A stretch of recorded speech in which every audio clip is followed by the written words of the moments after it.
सो देखो, इसके पहले हमने पढ़ा था factor affecting solubility of solid liquid solution, है ना। आज जो हम लोग देखने वाले हैं वो है factor affecting solubility of gas in liquid या फिर gas over liquid.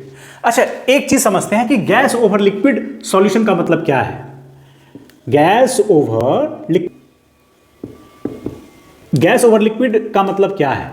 Gas over liquid का मतलब है, जैसे मान के चलो हमने ले लिया CO2 प्लस H2O, यानी गैस आपका डिसॉल्व होगा किसमें, वाटर में, है ना। तो इसमें जो फैक्टर आपको पढ़ने होते हैं वो दो फैक्टर आपको जनरली देखने होते हैं। फैक्टर कौन कौन सा देखेंगे, पहला आपका होगा प्रेशर। क्या होगा, प्रेशर। तो जनरली देखो क्या होता है ना कि प्रेशर जब आप बढ़ाते हो, है ना, प्रेशर अगर आप बढ़ाओगे तो उतना ही ज्यादा क्या होगा, सॉल्युबिलिटी बढ़ेगा। Solubility of gas in liquid वो क्या होगा, बढ़ेगा। देखो समझो बात को, है ना। प्रेशर को बढ़ाया तो जो कार्बन डाइऑक्साइड है ना कंटेनर में, मिक्सचर में, है ना, कार्बन डाइऑक्साइड है ना किसमें, सॉल्यूशन में, वो कार्बन डाइऑक्साइड क्या होगा, और ज्यादा डिसॉल्व होगा, उसकी सॉल्युबिलिटी बढ़ेगी। दूसरा जो आपका फैक्टर है, देखो इसको डिटेल्स में हम लोग देखने वाले हैं किसमें, हेनरीज लॉ में, है ना। तो ये बताने के बाद हम लोग हेनरीज लॉ देखने वाले हैं।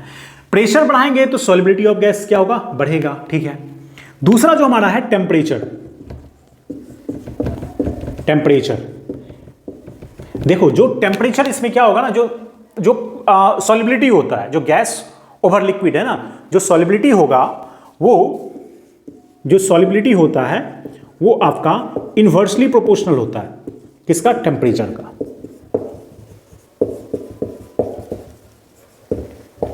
मतलब ये समझो अगर क्या करेंगे, टेम्परेचर को कम करेंगे तब सॉल्युबिलिटी बढ़ेगा। टेम्परेचर को कम करेंगे तब क्या होगा, सॉल्युबिलिटी बढ़ेगा, है ना। इसका मतलब ये है, देखो पहला पॉइंट क्या था, प्रेशर को बढ़ाएंगे तो सॉल्युबिलिटी बढ़ेगा, यानी प्रेशर को बढ़ाओ तो कार्बन डाइऑक्साइड इसमें मिक्स होगा, ठीक है। दूसरा क्या है, टेम्परेचर को कम करेंगे तो सॉल्युबिलिटी बढ़ेगा, ठीक है। तो इस देख सकते हैं कोल्ड ड्रिंक में क्या होता है कि हाईली प्रेशर के साथ कार्बन डाइऑक्साइड उसमें डिसॉल्व कर दिया जाता है ना। तो इसीलिए हम लोग उसके कवर को जब खोलते हैं ना तो वो क्या आपके CO2 गैस रिलीज होता है, ठीक है। तो प्रेशर को बढ़ाया जाता है ताकि गैस उसमें CO2 जो आपके कोल्ड ड्रिंक होते हैं उसमें घुल सके, ठीक है। और दूसरी बात क्या होगी कि टेम्परेचर को हम लोग कम कर देंगे। टेम्परेचर जैसे आप कम करोगे तो सॉल्युबिलिटी क्या होगा, बढ़ेगा। तो दैट्स द रीजन कि हम लोग जो कोल्ड ड्रिंक होता है क्या करते हैं, फ्रीज में रखते हैं ना, टेम्परेचर को कम कर देने के लिए, ठीक है। चलो अब हम लोग अभी देखने वाले हैं हेनरीज लॉ, है ना। ये प्रेशर वाले जो पॉइंट है ना उसको डिटेल्स में देखेंगे। तो चलो हम लोग देखने वाले हैं हेनरीज लॉ। देखो ये आपको मैंने अभी थोड़ी देर पहले बताया कि जब प्रेशर को बढ़ाते हो तो जो गैस ओवर लिक्विड सॉल्यूशन होता है ना, वो गैस क्या होगा, ज्यादा डिसॉल्व होगा। जब आप प्रेशर को बढ़ाओगे तो गैस डिसॉल्व होता है लिक्विड में, ठीक है ना। तो हेनरी ने ये कहा कि सॉल्युबिलिटी ऑफ गैस, इसके स्टेटमेंट को लिख लेते हैं पहले। क्या बोला कि solubility of gas over liquid is directly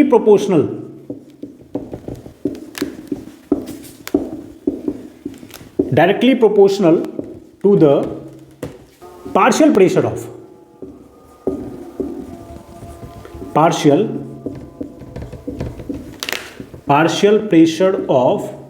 that gas।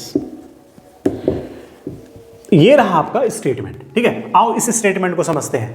मान के चलो हमारे पास एक कंटेनर है और इसमें आपके पिस्टन लगे हुए हैं, ये हमने लगा दिया पिस्टन, ठीक है। और यहां पे आपके एक लिक्विड ले लेते हैं विच इज H2O, और इसके ऊपर हम लोग क्या ले लेते हैं, कार्बन डाइऑक्साइड, है ना। ये रहा आपका CO2, ठीक है। तो ये जो सॉल्यूशन है आपका क्या है, गैस ओवर लिक्विड, है ना। यहां तक आपकी क्या है, लिक्विड है। तो सुनो, इसमें ये कह रहा है कि देखो सॉल्युबिलिटी ऑफ गैस, ये जो गैस है ना इसकी सॉल्युबिलिटी क्या है, वो डायरेक्टली प्रोपोर्शनल होगा to the partial pressure of that gas. यानी ये गैस का पार्शियल प्रेशर बढ़ेगा तो इस गैस का सॉल्युबिलिटी भी क्या होगा, बढ़ेगा। जैसे मान के चलो पिस्टन को हमने, है ना, पिस्टन को हमने क्या कर दिया, डाउन कर दिया, है ना। इस पिस्टन को हमने इस बार क्या किया, डाउन कर दिया। तो ये जो कंटेनर होगा तो गैस का जो आपका लेवल था वो क्या होगा, उस पानी में घुल जाएगा, राइट। ये रहा हमारा पिस्टन, इस बार हमने क्या किया, इस पिस्टन को नीचे कर दिया। ठीक है, तो देखो एक चीज समझो, यहां पे एक चीज हम लोग समझते हैं, पिस्टन को नीचे करा तो ये जो गैस के मॉलिक्यूल्स थे वो आपके किसमें डिसॉल्व हो गए, किसमें, इस लिक्विड में। तो वही कह रहा है कि solubility of gas over liquid is directly proportional to the partial pressure of that gas, है ना। इस पे जो प्रेशर लगाएंगे, प्रेशर लगाओगे तो ये गैस के मॉलिक्यूल्स इसमें क्या होगा, उतना ही ज्यादा डिसॉल्व होगा, राइट। तो देखो यहाँ पे CO2 का वॉल्यूम हमने क्या कर दिया, कम कर दिया। रीजन क्या है कि यहाँ पे आपने प्रेशर को बढ़ाया, तो इस वजह से ये जो गैस के मॉलिक्यूल्स हैं आपके उस लिक्विड में डिसॉल्व हो जा रहा है। कि जो प्रेशर होगा इसको हम लोग यहाँ पे ऐसे देख सकते हैं, देखो सॉल्युबिलिटी बढ़ेगा जब आप पार्शियल प्रेशर बढ़ाओगे। भाई प्रेशर बढ़ाते हैं तो सॉल्युबिलिटी क्या होगा, बढ़ेगा। यानी दोनों का जो रिलेशन वो क्या है, डायरेक्टली प्रोपोर्शनल का रिलेशन है, राइट। अच्छा, जितना ज्यादा आप प्रेशर लगाओगे सॉल्युबिलिटी बढ़ेगा, तो सॉल्युबिलिटी बढ़ने का मतलब क्या है, जो गैस है ना वो इसमें डिसॉल्व होगा। यानी कि सॉल्युबिलिटी भी जो है this must be directly proportional to the mole fraction of that gas, है ना। क्या होगा, मोल फ्रैक्शन ऑफ गैस। भाई जब प्रेशर लगाओगे तो जो ये गैस का जो मोल्स है ना वो क्या होगा, इसमें डिसॉल्व होगा। तो गैस का ही डिसॉल्व हो रहा है, तो इसीलिए हम लोग लिखते हैं यहां पे मोल फ्रैक्शन ऑफ गैस। ठीक है, तो आइए हम लोग इसमें डायरेक्टली आप लिख सकते हो कि भाई प्रेशर बढ़ेगा तो सॉल्युबिलिटी बढ़ेगा, सॉल्युबिलिटी बढ़ेगा, सॉल्युबिलिटी बढ़ेगा तो क्या बढ़ेगा, मोल फ्रैक्शन यानी काय ऑफ गैस भी आपका यहां पे बढ़ेगा। Is that clear. ये बहुत ही अच्छा पॉइंट है, तो इसे आपको याद रखना पड़ेगा। ठीक है भाई, प्रेशर को बढ़ाएंगे तो सॉल्युबिलिटी बढ़ेगा, सॉल्युबिलिटी बढ़ेगा तो मोल फ्रैक्शन ऑफ गैस भी बढ़ेगा, है ना। देखो यहां पे प्रेशर कम था भाई, CO2 आपके ऊपर थे, आपने प्रेशर लगाया इसमें डिसॉल्व हो जा रहा है, तो यानी कि प्रेशर को बढ़ाएंगे तो सॉल्युबिलिटी भी बढ़ेगा, सॉल्युबिलिटी बढ़ेगा तो मोल फ्रैक्शन ऑफ दैट गैस भी आपके बढ़ जाएंगे। तो आओ थोड़ा सा डिटेल्स में हम लोग इसके बाद का देख लेते हैं थोड़ा सा।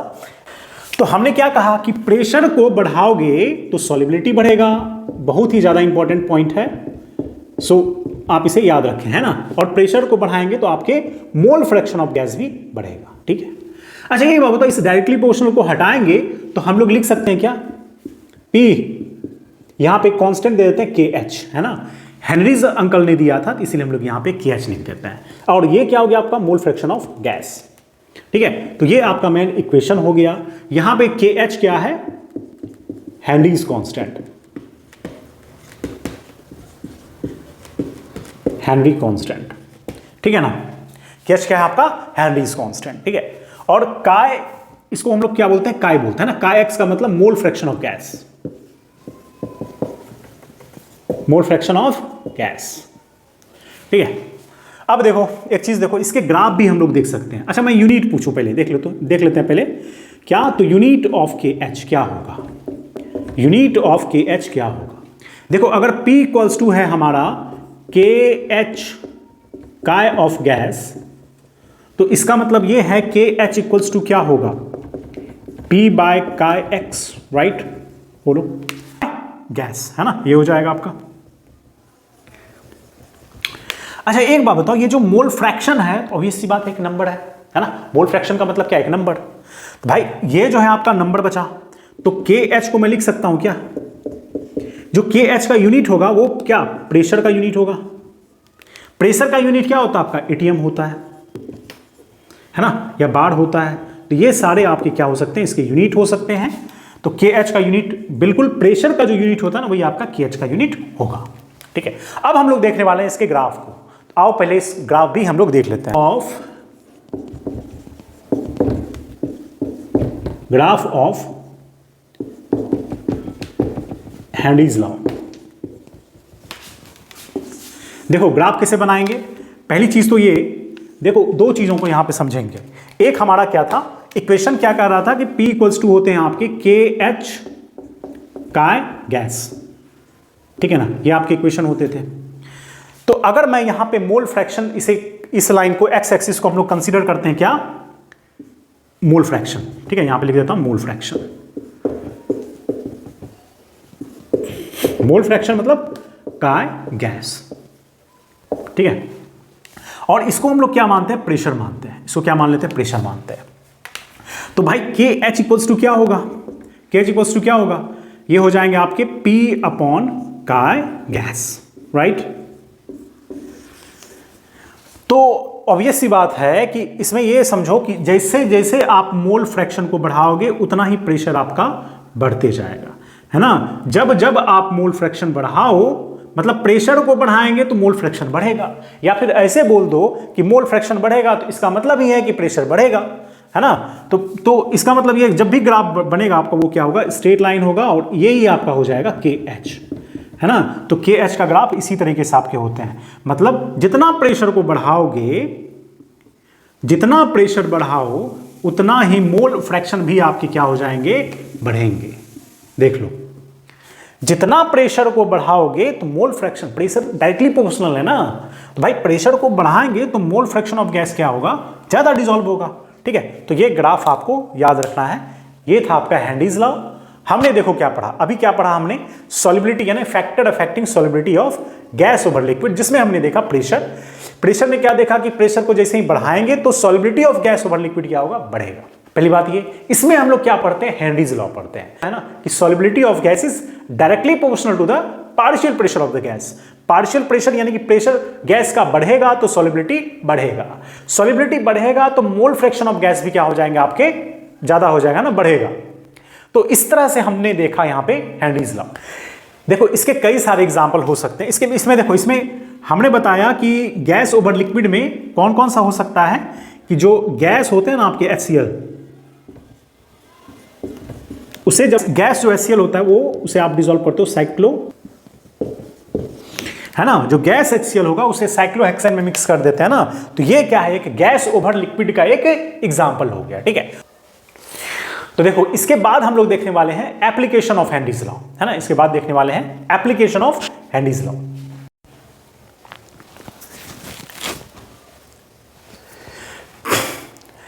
देखो इसके पहले हमने पढ़ा था हेनरीज लॉ, अभी हम लोग देखने वाले हैं क्या, एप्लीकेशन ऑफ हेनरीज लॉ।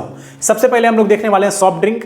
देखो जो भी आपके सॉफ्ट ड्रिंक होते हैं, कोल्ड ड्रिंक होता है ना, जैसे पेप्सी हो गया, स्प्राइट हो गया, कोका कोला हो गया, ये सब जो आपके कोल्ड ड्रिंक होते हैं उसमें कार्बन डाइऑक्साइड डिसॉल्व कर दिया जाता है ना। और वो कब डिसॉल्व होगा, जब आप प्रेशर को बढ़ाओगे।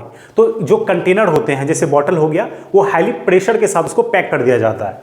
तो इसीलिए जब हम लोग उस बॉटल को खोलते हैं तो उसमें से क्या, कार्बन डाइऑक्साइड आपके रिलीज होते हैं। तो कार्बन डाइऑक्साइड को डिसॉल्व करते हैं किसमें, जब आप हाईली प्रेशर के साथ उसमें पैक करोगे, है ना। ये हेनरीज लॉ का एक एप्लीकेशन हो गया। ठीक है, हेनरीज लॉ में भी हम लोग यही पढ़ते हैं कि प्रेशर को बढ़ाओगे तो मोल फ्रैक्शन ऑफ गैस क्या होगा, उस लिक्विड में ज्यादा घुलेगा, है ना। तो यहां पे प्रेशर बढ़ाएंगे तो CO2 क्या होगा, उतना ही ज्यादा डिसॉल्व होगा। ठीक है, और दूसरा चीज आपको यह भी याद रखना है, उतना ज्यादा डिसॉल्व होगा जब हम लोग टेम्परेचर को कम कर देंगे। तो टेम्परेचर को कम रखा जाता है ताकि CO2 आपके अच्छे से डिसॉल्व हो जाए। ठीक है, दूसरा जो हमारा यहां पे है स्कूबा डाइवर्स। देखो जो डाइवर्स होते हैं वो जनरली एक सिलेंडर लेके, है ना, पीछे एक सिलेंडर होता है, वो लेके वो डाइव करता है।